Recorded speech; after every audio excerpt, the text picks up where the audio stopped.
Class. Today I was going to talk about the novel Iola Leroy by Francis E.W. Harper. But before I did, I wanted to point out a couple things. Right now we're in Fort Pickens. If you're in Pensacola or from Pensacola, you probably know where Fort Pickens is. It's on Pensacola Beach. And one of the reasons I wanted to show you this was twofold.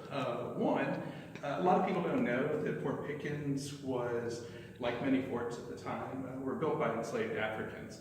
And I think this is really fascinating because if you take a look at the bricks in here, especially the further up you go, you can actually see some of the carvings and some of the marks that were done by the people who built this.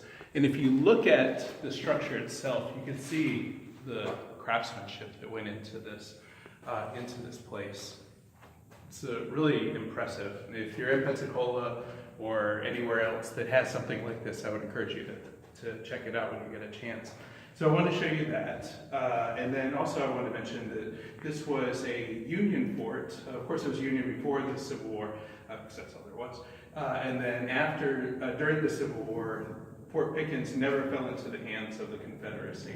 And in fact, during this period, right before and then definitely during this, Fort Pickens was seen as a beacon of light, a beacon of hope for many people that were enslaved in Pensacola.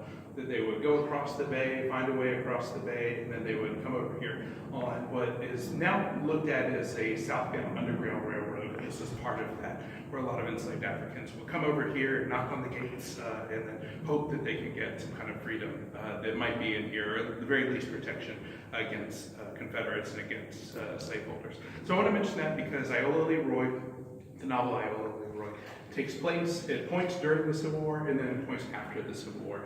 And this is one of those places that, like a lot of places in the South, was occupied by, after the war, was occupied and was staffed by the U.S. colored troops.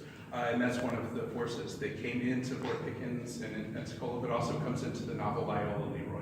So I want to point that out and bring out that history.